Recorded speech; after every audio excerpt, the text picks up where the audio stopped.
And welcome back to the Cincy Sports Scene podcast. I am your host, Dave, and yes, I am flying solo tonight. Sam cannot join me, so this is going to be a very limited edition of your Cincinnati Sports Scene podcast. I am going to be talking just Bengals football, the disaster that was at Paycor Stadium on Sunday afternoon. I got to get this off my chest. Couldn't wait for another week, another disaster. So, just sit back, just allow me to vent a little bit, and hopefully you agree. If you don't agree, you can always drop a comment in the comment sections here at YouTube or on Instagram and Twitter at CincySportScn. But let's go ahead and let's get this thing rolling here with episode technically 150, but it's going to be 149 and a half. All right. And we are back now with episode 150, and we're going to talk a little bit about the Cincinnati Bengals, or as my father used to call them, the Stinkinata Bengals, because that is exactly what was coming out of Paycor Stadium. There was a stench that you could smell from miles away, and it's just typical Bengals, right? They look so good on Thursday night against the Steelers. Well, let me backtrack. Sorry. They won against the Steelers. Offensively, they looked decent. Defensively, they still had their ups and downs, but they played well enough to get the victory. And then they come in next week, and the Low Jets come in, who are reeling 0-7 on the year. Their owner calls out the quarterback, Justin Fields, saying if he's that atrocious, why is he playing? Those type of things. And of course, it is set up for epic failure on the Bengals' part. We jump out to an early lead, big time. We're up 20 some points on them, and the Jets just keep coming back. And next thing you know, they go for two. They're down 6. That's where the irritation begins, at least on my part. And if you agree with me, give me a thumbs up. If you disagree with me, go ahead, give me a thumbs down and tell me why. But, looking back, I had a couple of days to sleep on it. I was not happy with the play calling, especially the last two series. You're 7 minutes and 30 some seconds in the fourth quarter. You're up 6. All you need to do is go down, kick a field goal, and the game pretty much is sealed. Instead, I know they've done this play a lot of times, and Chase has broken tackles and made big plays out of it. The quick bubble screen to him, which is pretty much an extension of the run game. When it happened, I was really upset with it just because it was an incomplete pass, right? If he catches that, goes for 2, 3, 4 yards, you're looking at 2nd and 6, whole different scenario. Instead, it's 2nd and 10. Drop back to pass again, incomplete. 3rd and 10. Get sacked, punt it away. Jets march down, score the touchdown, and, we get the ball back with X amount of seconds. First play, or actually we had like over 2 minutes to go, and, Flacco drops back, and then incomplete pass. 2nd down, we run the ball. 2nd and 10, we run the ball. Go nowhere. Go absolutely nowhere. And now we're looking at 3rd and 10 once again. And this time the Jets pressure gets to us. Team that we should beat. We don't. Typical Cincinnati, right? Typical Cincinnati. And those of you that have been following the Reds and Bengals and Bearcats long enough understand this. We are almost immune to it, if you want to say that, but it's just one of those things where we know we never count victory until it's 0-0-0 on the clock, because we have seen crazy things happen along the Ohio River. And yesterday or Sunday was one of those days. So the Jets go down, score the touchdown. We come back and try to go. And like I said, we ran the ball 2nd down, got nowhere. 3rd down, incomplete pass. And then the 4th down pass to Josevich, incomplete. Chase was not targeted once on the 4th down. He was targeted once on the second to last series, and he dropped it. I would have liked to seen us run the ball on 1st down on the second to last series just to maybe get a few yards. And I understand that screen pass to Chase is a run. The problem is twofold. One, he didn't catch the ball. Did not catch the ball. He's got to catch that ball. I'm sorry. He's an all-pro, all-world, one of the best receivers in the league. You got to catch that ball. Two, the incomplete pass, because he didn't catch the ball, it stopped the clock. Yes, we run the ball there, maybe pick up 1 yard, 2 yards, if that, right? But the clock keeps rolling. They have to use their timeouts, or the clock keeps going. We get it in 2nd down and 8, do that bubble screen there. He catches the ball, goes for 6, 3rd and 4, manageable. We could get the 1st down. And we were gashing them on the runs at times. I don't know. Sometimes I just wonder if Zac understands game management, if he understands the situation at hand. I know 7 minutes, you want to go down and try to score a touchdown, but all you needed in that situation was a field goal, because we'd go up 9. They can't score 9 points without us getting the ball back. I don't know. It just baffles my mind at times. So instead of walking out of there victory, now we are 3-5 on the season, and Pittsburgh loses. We could have been tied for first place. Actually, we would have been in first place because we beat Pittsburgh. So instead, 3-5, still on the outside of the playoffs. And now we're looking in. We've got the Bears coming to town with an injured Joe Flacco. If you have not heard the latest reports, he has an AC sprain on his throwing shoulder. Don't know how much he can go. I don't know. How he can throw the ball, with what kind of velocity, if it's going to be painful, if he gets sacked again, lands on that shoulder, is it going to injure it more? Is he going to injure it more? What do we know? Right now, we're coming to you from 6:30 on a Wednesday. I haven't seen anything out there saying Jake Browning will be the starting quarterback, though I'm assuming Flacco, as of right now, is, but are they going to shoot him up with cortisone and go out and play? I don't know. We'll find out Sunday or before then. But here's a couple of questions that I do have, right, for you. And it's surrounding the defense. I know the play calling was bad, but 38 points is enough to win the ball game. It should be enough to win the ball game. But here it is. The inexcusable for the defense against the Jets. 0 sacks. Okay, no Justin Fields. All you Buckeye fans out there thinks he should have been the number 1 overall pick, all this stuff. There's a reason why he was benched the last 2 games. Anybody looks good against the Bengals, right? We get no pressure. Trey was out the second half again. Get no pressure from anybody. We had 1 quarterback hit, and that was on a safety blitz. The second one, we had a quarterback sort of hit. Jordan Battle. I don't know if you guys caught this, but he came off of a safety blitz. He stuttered about 2 to 3 yards before he went after Justin Fields, when Justin Fields threw the touchdown pass in the corner of the end zone from about 20 some yards out. If Jordan Battle doesn't stutter, he hits Fields' arm before he can get full extension on it, and that ball is either incomplete or we may have picked it off. But instead, he stutters for that 1 little second, and that allowed Fields to give that full throw, and then he gets hit after he released the ball, just enough for the touchdown pass. So that was another mistake, right? The other thing that is just horrible, inexcusable, 520 plus yards given up to the Jets.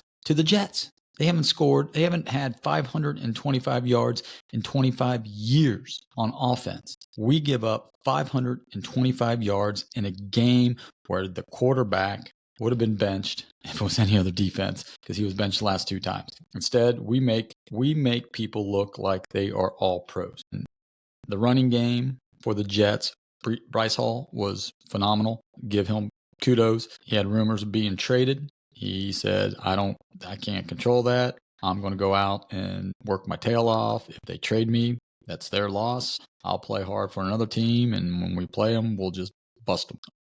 That was his MO. And sure enough, he made our defense look silly. Just the tackling or the lack of tackling. I'll get to that here in a minute. But, we are ranked dead last in the NFL.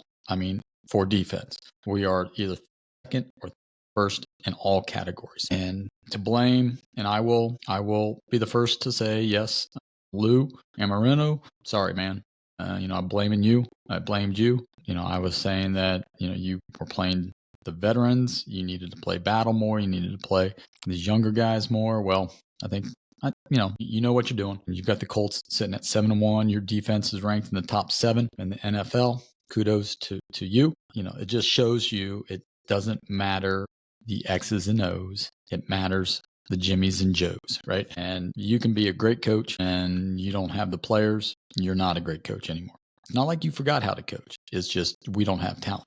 All right. So speaking of talent and the missed tackles, we've had on average, and that's per game, 13 missed tackles per game.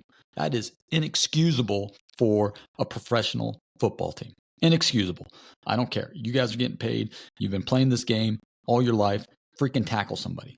Hit somebody. Bring back Vontez Burfict, for crying out loud. He's not afraid to hit somebody and take a fine. I don't know. I don't know if it's Zac's culture that is saying, oh, we got to be this. We can't be aggressive. We can't be tough. But for what, right?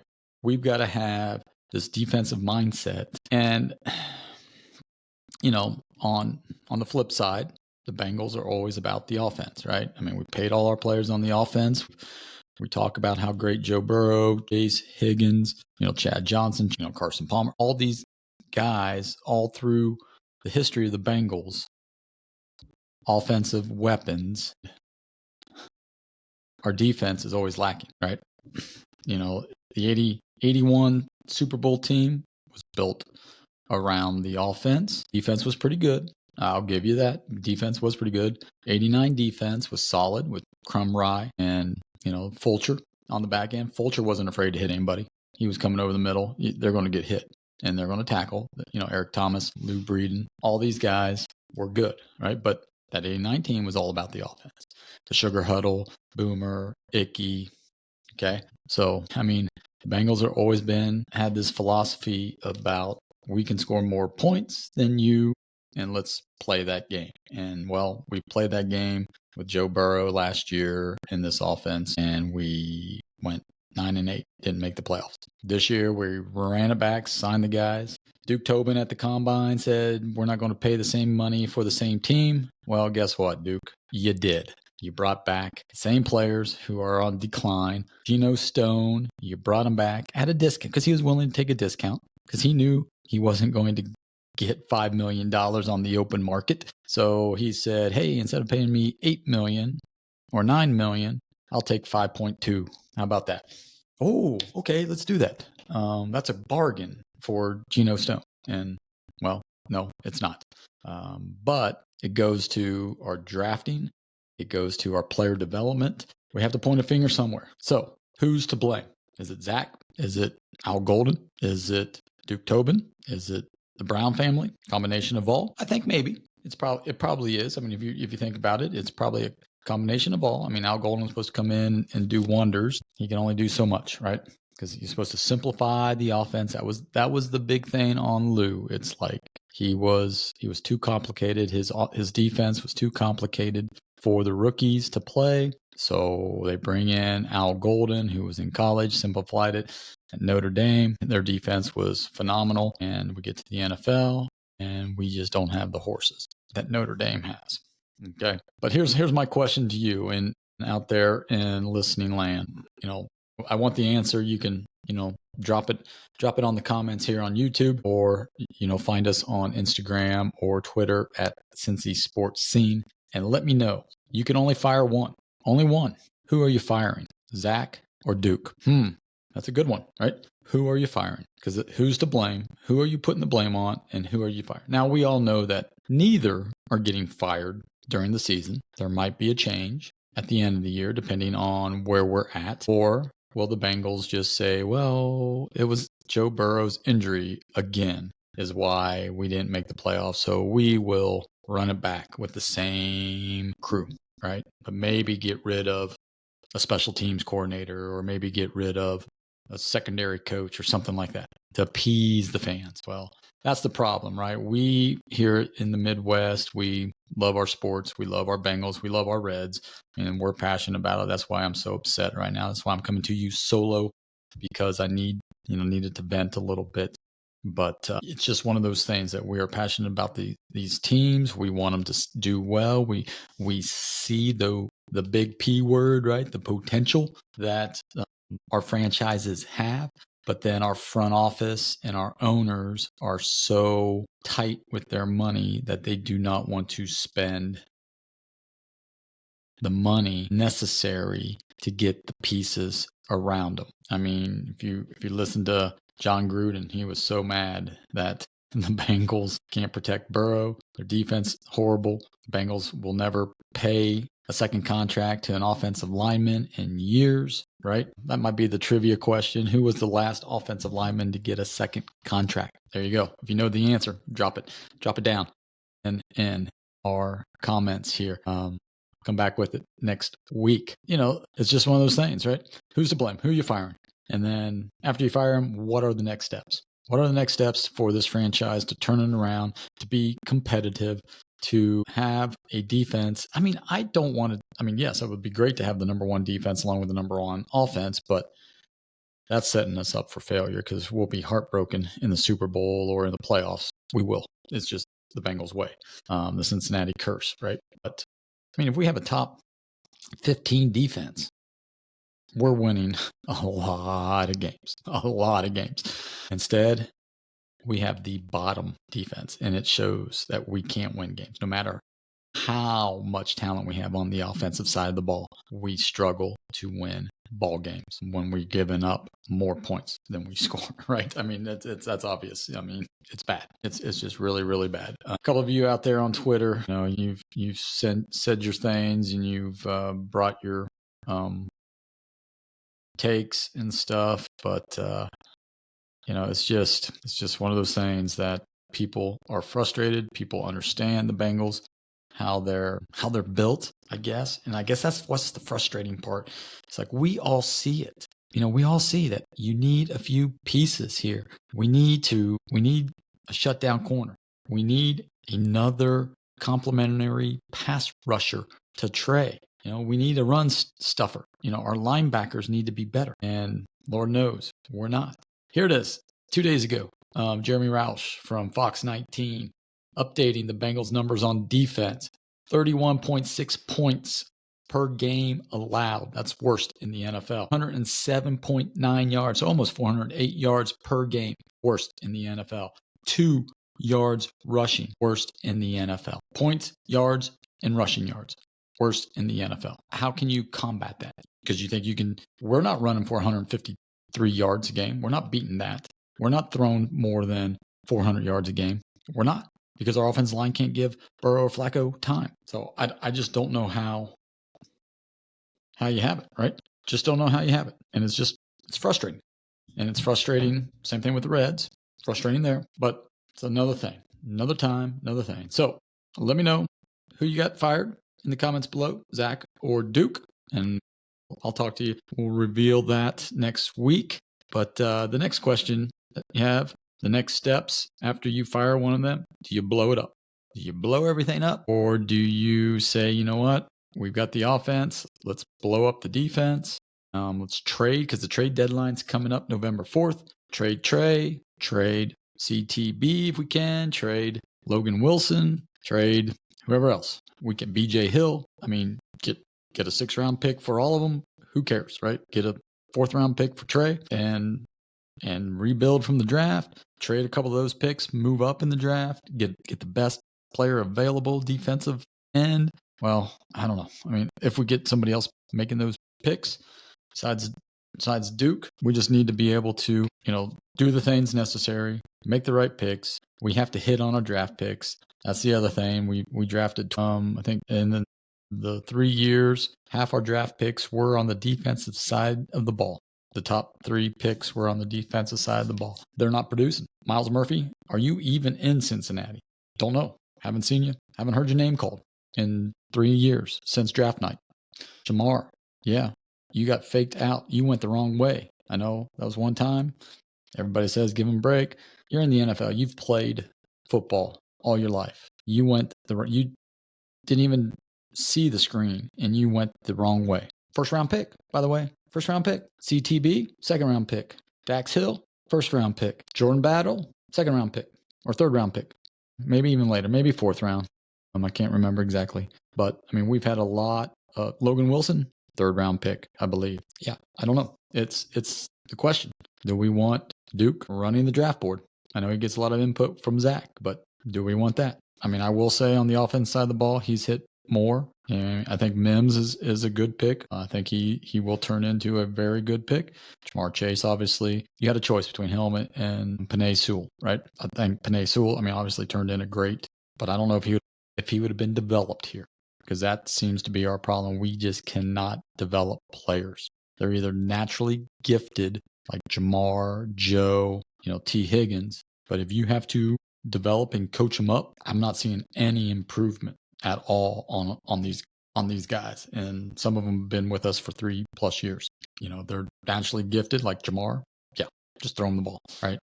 But if you have to teach a kid how to rip, reach, pull, overtake, and get up on that linebacker and safety, can you do that? I don't know. I'm not at practice, but watching games, there is a lot to be talked about. And you can say it's youth, but it is youth. But there are first-year players and second-year players that are all pro bound, and that they are very, very well coached and very well thought of in the league. Ours are not.